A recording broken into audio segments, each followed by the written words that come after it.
Hey there guys, I'm Dankz564 and this is continuation for Let's Play of Encased, and we need to go ahead and talk to people in lab, canteen and farm about the water problems. So why don't we start with the farm, because it's right here. Lab is right here, right? It's science facility, or is it in the isosuit lab? Probably isosuit lab, because there wasn't anybody in the science facility. Canteen is right here, right? I'm assuming it's dining room. So maybe we're gonna need to probably in the lab, I don't know. We'll figure it out. But first, there was a person here somewhere. So you. Hello. I'm working on Carmine Heights water problems and ask if water supply is on the farm. We set up an automatic irrigation cycle. In the morning, water is drawn into the tank and fertilizer supplied. During the day, this mixture is slowly distributed to the plants. I've had to reduce the amount of fertilizer because we're not getting as much water as we need. The farm doesn't need a lot of water, but according to the data, the morning water volume should be much higher. Okay. Using test tube, she scoops up some solid liquid from the drainage through and holds it up to the light. Okay, so is that all we need? An agronomist from the farm tells you that the farm is sorely lacking water in the mornings. Okay, I'm assuming we need to supply them at different times, right? That's probably how it should be set up. So, like, more water to the farm in the morning, more like water to the to this place. I don't know, to the lab, say for example, in evening or something. How far am I from leveling up? Still the same as I checked last time, but it was yesterday, so I didn't kind of remember exactly how much. If I were to fight more of those random encounters, I'm sure that there would be I would have a lot more experience, but they're kind of boring. So Glad to meet you. Water problem. It's not a secret. Our water supply is fucked up. In the morning and throughout the day, we're getting hardly any water, but in the evening, the pressure is so high the radiators can handle it. We need water to cool our equipment, but with constant interruptions, it's almost useless. Okay, gotcha. So, they have way too much during the evening.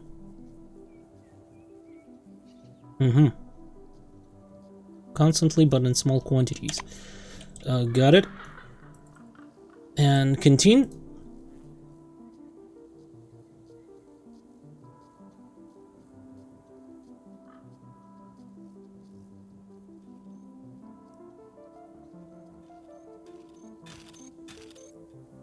I'm assuming like this guy will know, right? Salutations. How are things? Bad, frankly. Not even my ex could bring me down like this. It feels as if I'm losing all peace in my heart. I'm thinking about complaining to Johan in person, but to submit, so that some bitch can see how bad it is. It's okay in the morning when there's no dishes to wash. The water trickles from the tap, but it's just enough for cooking. In the evening, when it's time to wash the dishes, there's barely enough. The afternoon is our peak time, and as luck would have it, that's when things really start to go wrong. We need the water most during the daytime, maybe even more than everyone else. Okay. Come back again. So, told you that the water in the dining room is not particularly needed during the mornings or evenings, but during the afternoon, it is lack. It's felt especially acutely. Got it. So, with that in mind, I think we need to go to the pumping station, right?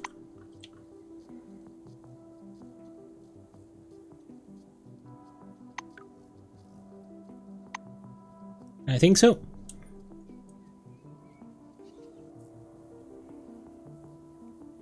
So we need more water in the morning for this stuff. We need like a little bit of water all the time here. They have way too much in the evening though, and we need more water for these guys in the afternoon. They have just enough in the morning though, so just enough for cooking. We'll need to keep that in mind. Okay, do I need to talk to you? Come on, don't be shy. Come back Nope. again. I'm assuming we need to go to here, right? Control terminal?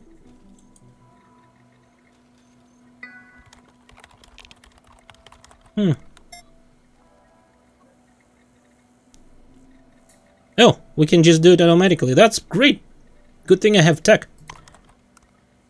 You're knowledgeable enough about such system to reconfigure the equipment as needed. Now the water will be distributed as efficiently as possible. The shelter's laboratory, farm, and kitchen will no longer suffer from water shortages.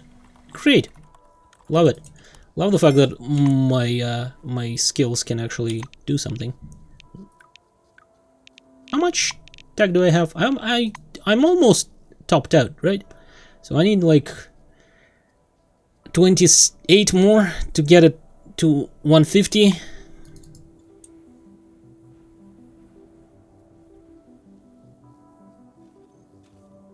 Which will give us extra perk, which is always nice. Perks are really good. And after that, we'll probably just go piloting, right? I'm thinking. What was it? No, it was character. Yeah, after that, we'll probably just go piloting all the way. Because I'm mostly in the server shell and... some HP in server shell at the start of each run. Oh, that's actually pretty good. Getting my medicine to 50 would be also useful. Which isn't that hard to do, actually.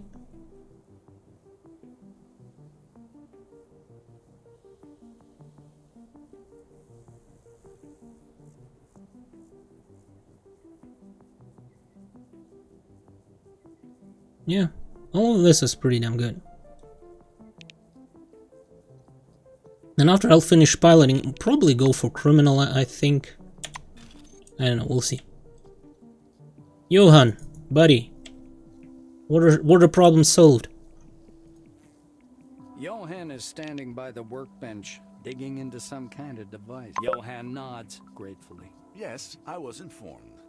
The irrigation systems on the farm are working at full capacity, and the lab has all the water it needs too. You did a great job, thank you. He didn't even mention canteen. I didn't forget our agreement. While you were solving Carmine Heights' problems, I took care of the beacons. You can find them in the safe. He hands you a key. Okay, thank you. Johan grabs your sleeve. I'd like to invite you to a family dinner, as a token of my gratitude. Will you come? Sure, free food. Your hand. Perfect. Come anytime. Olivia loves to cook, so it's no problem if you just drop in. Sure, dinner invitation. The blue responds with a small smile. Great. Then what are we waiting for? Come to the table. You join Johan and Olivia at the wide table. Set out upon the light blue tablecloth are a white porcelain bowl of green soup with glassy onion rings, a scalded Atlas salad, roast beef and gravy, and fluffy white bread. The meal is almost a feast by Baron's standards, and surprisingly abundant, considering that most of it is prepared from mutant lettuce. Sitting between you and her husband, Olivia takes Johan's left hand and your right. Let us pray. Repeat after me. God bless this meal. Johan sighs loudly. Pray for what, Olivia? For the dome, or maybe for Maelstrom to disappear? We're doing science here, not some religious shamanism. The blonde laughs softly and elbows Johan. But honey, it's tradition. Of course, we all believe in science here. Okay, no prayer today. Let's eat. Help yourself, please. Olivia murmurs, serving you more salad. You know I cook a lot. I'm good at it too. But Johann barely eats anything. He's always busy with his inventions and science. Well, that's common enough, I guess. More sauce? Johann stops eating for a moment. You know, I have to listen to this every single day. I don't think food should be fetishized, and dinner shouldn't be taken to mean gorging oneself. Dinner is an occasion to come together and talk. How did you spend your family gatherings? I know, cozy and private. Reisner nods absently. Well, you see, Olivia, that's what I was saying. Family dinner is a symbol, a tradition. It has nothing to do with food. He notes in a subdued tone, picking at his salad. Olivia forces a smile. A menacing silence hangs over the table. It's as if you're in the center of a storm that's about to break out. Olivia's fork trembles in her hand. So quaint to bring up the topic of family, and also timely. She says assertively, emphasizing the word family. She flirtatiously primps her hair and looks straight at you. Since we're talking about family, did you ever notice how your mother looked when she was tired? I remember mine. Always thought she was hysterical. It was only when I had my own family that I realized why my mother always looked like a walking corpse. Sometimes on weekends, she would take a book into the garden and just lie there not moving. What was your mother like? I feel like a hostage here, you know? Leave me alone. I don't know anything. She was annoyed and exhausted. Pause before answering that your mother was vulnerable, whiny, and weak. Reply that she was very active, living, I don't know, careerist. Olivia grows thoughtful. Maybe her life was easier than my mother's. Than mine is. I remember my mom's hands. They were so thin, like a witch's. She had a young face and old hands. She always kept them hidden. You know why that is. It's my father. He was slowly sucking life out of her like some vampire, but I never realized it until I myself got married. She casts a meaningful glance at Johann, making him squirm. At least now you're not pretending that we're not talking. Surely our guest's presence has a positive influence on you? Olivia sets her fork aside and gives you a look of contentment. As a child, I naturally didn't notice anything amiss about my parents. And yes, I loved my dad. Now I realize I was unconsciously looking for a companion exactly like him. And I found one. A too similar one, even. Just as serious, just as private, just as unable to listen. So similar, in fact, that Maybe, like, accepting that invitation was a mistake. I feel like it was a mistake. Johann noisily pushes his plate aside. I think you're straying from the subject at hand. We were talking about traditions. Olivia grins ruefully. Oh yes, I was describing our main tradition, which we both borrowed from our parents and brought to our own family. We're the same as them, and our marriage is like this because you, Johann, don't know how to negotiate. You don't know how to listen. You think everything aside from your work is insignificant. If that was only our concern, I'd endure it like I've been doing for many years now. But we have Carmine Heights, and it is about to crumble. Just because we can't agree on some things. God knows I didn't want to bring an outsider into this conversation, but since you are not listening to me, maybe you'll listen to what the employee has to say? She's Oh, looking at you. okay. Like, I don't care. Like, everybody's right. Let's just stay in the middle. Johann nods seriously. Yes, of course. We're engaged in completely different tasks, each focused on our own strengths. I conduct and supervise scientific research, while Olivia is busy with politics and the economy. Are things really so bad that the settlement needs to be saved? What I've been trying to say is that we've got a stable and rational system. I was talking about something else. Yet again, he isn't listening. Olivia mutters under her breath. Her eyes are overwhelmed with poorly veiled anguish and despair. She nods severely at you. Thank you for joining us for dinner. Johan and I were both glad to see you. Well, that was a thing. I'm tipsy. And... okay, a little bit more charisma. But I think that's from me sleeping. Fine. Can we, like, just rest in their bed? It's not like they'll be using it or anything. Let's... till morning. Sounds fine. Okay, you're wandering corridors of space station, talking with friendly aliens and joking with simple-minded droids. When you cross paths with your clone, Screwdriver fights a new and thrilling use of duct tape. Okay, whatever. Like it probably just either give me some bonus or something. Well slapped. Okay.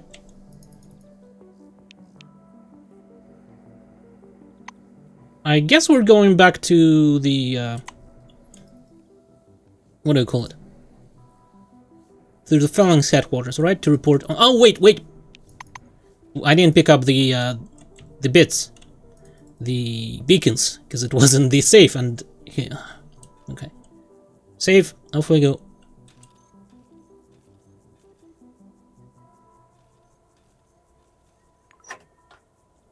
Oh, and there's some money in there as well.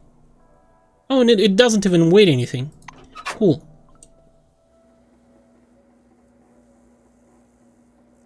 And now we go to the Phalanx headquarters.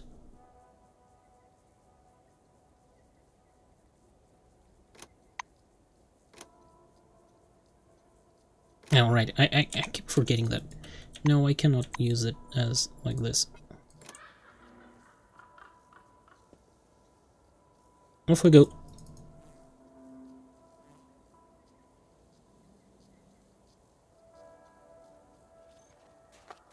Okay, they're going. That's the... yeah, chosen by the people. Okay, signal of the dead. Yeah, Maelstrom Camp tribute. Alright, yeah, I think that's all.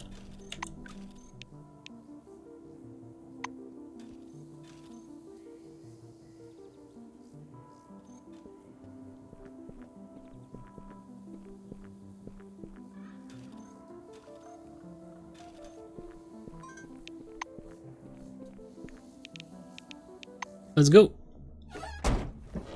And off we go to the Phalanx base.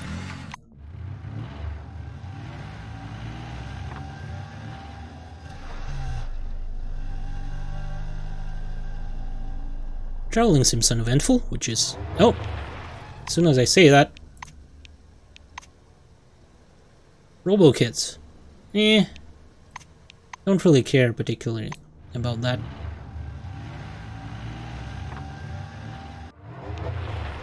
I wonder if there will be other vehicles, maybe with like something with actual weapons or something. I don't know. That would be pretty cool. If I could just drive in and some sort of a tank and just shoot everything. Where exactly was he? Right, over there, I believe. Yeah.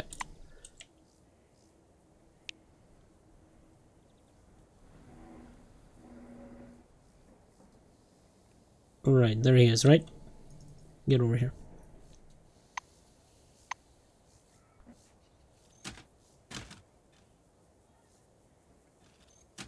Huh? Is he going right over to here? To this transitional point? Oh, that's smart. But I wish he would also continue moving.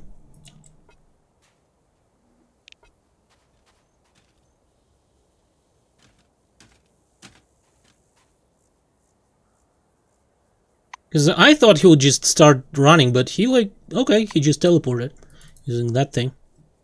That was unexpected. Okay, Zemeckis.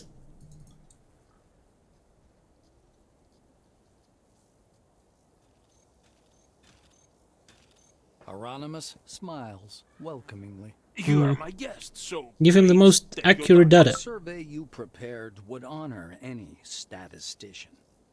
You spoke to the majority of Carmine Heights dwellers, which means your results are highly reliable. Hieronymus scrupulously reviews every page. Curious. A certain dynamic compared to the previous results can be seen. Good job indeed. He puts your report aside and approaches you, studying your face, badge, and uniform curiously. The Phalanx leader returns to his place, watching you with a constant sly smirk. Do you like magic tricks? Tricks are interesting phenomena. There are interesting things hidden inside other interesting things. The spectator watches the show, while I watch the way the show is made. In the end, I learn more about the trick than the one who believes the magic behind it. Tell me, why does an illusionist need an assistant? Why does a magician need a clumsy apprentice? I'll tell you why. The assistant makes insignificant things look significant. Showing us an empty hat, he draws everyone's attention away from where the rabbit really is to where it is not. Zemeckis gives you a victorious look. His gaze moves to the golden Christ sitting in the next chair. They say God's son rose up, but nobody asks the question how. They only discuss the fact of it. His disciples took the body off the cross and buried it. Can one actually be certain he was dead? Couldn't he simply have walked out of his tomb on the third day? Zemeckis rolls the cup between his hands and takes a sip. I got carried away. Sorry. The idea is that we often receive much more valuable information alongside a more commonplace fact. But let's return to our business. Hieronymus presses a couple of buttons on the nearest terminal, then extracts a floppy disk from a drive. Now I need the full database of new committee employees. It's kept on one of the Minerva system mainframes. Insert this floppy disk into it. My specialists claim the program will launch on its own and copy the needed files. Once you procure this data for me, I'll provide you a truck immediately. He gives you a device similar to a floppy disk. Okay. So where exactly, like, do I need to do that?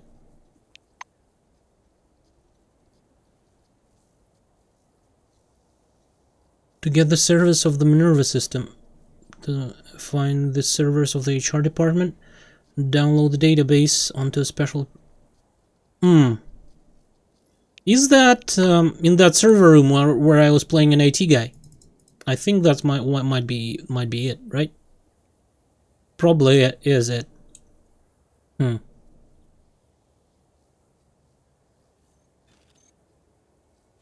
Where do you get that server shell? Oh.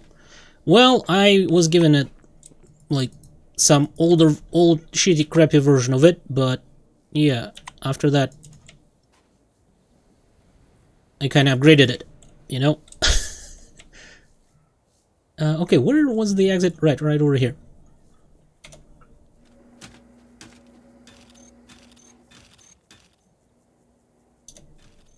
I wish there was, like, some sort of a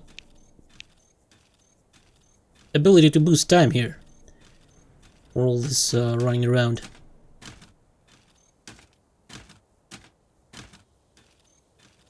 I mean, it would probably get me into, like, some trouble because I would just ignore the enemies and just run in, but still, I'm willing to pay that price.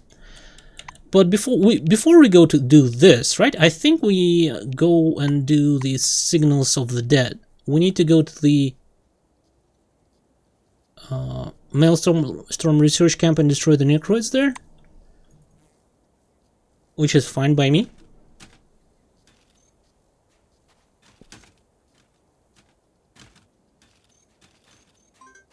Oh, come on, where are they? Leave. And I'm assuming it's this one. So, can we go like straight through it, I wonder? Well, let's try it. I don't know. Maybe we can. Maybe we can't. Because I saved, it's not like we... What do we have here?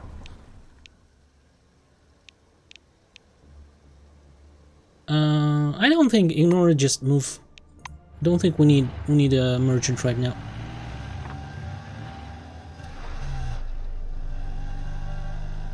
We'll probably take a rest before we enter. Glancing at the windshield, you notice something interesting in the distance. Okay, take a closer look. Not too far from the road, there is a shallow lowland overgrowth with thorny bushes. That's where you leave the car. Once back on the road, you... Okay. A storm surprises you out in the desert. The wind begins to rage, rising up clouds of dust and sand. Some of the stronger gusts carry a variety of objects into the air. Paper cups, scraps of newspaper, sometimes bits of clothing. The weather is rapidly getting worse. Okay, find shelter.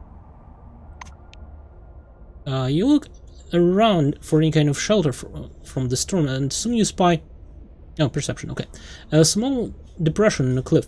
You make yourself comfortable out of the wind and wait for the worst of the weather to pass. Storm quiets down after a while, and you continue on your journey. Well, that was very uneventful.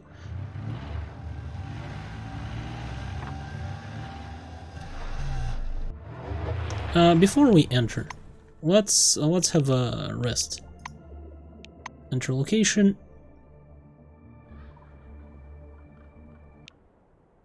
Secondary power unit disabled. I wonder if we can like somehow work on it. Is there any indication that we can actually do anything about it? I don't think so. How are we doing in terms of weight? Sorta kinda okay, but or was that bad? Right. Let's rest first. Till morning.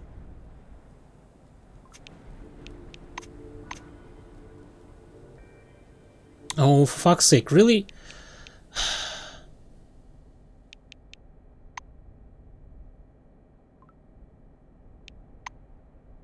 That's really annoying. When that happens, that when I don't get any rest at all. So how much... I'm quite hungry.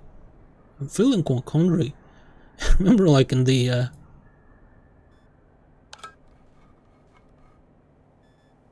what was that? Wait. Oh, right, okay. That's fine.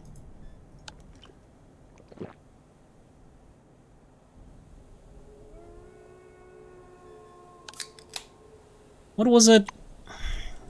The medieval game.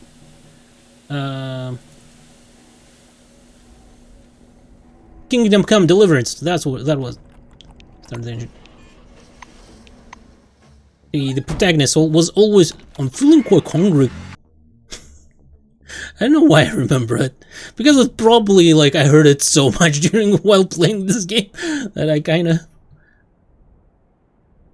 I wonder if it's this place that we're looking for. Because... Do we need to go like straight to the... Oh yeah, it's this place, that's for sure. Okay, you know what though, what I'll do, I'll probably make a cut here and we'll continue in the next episode.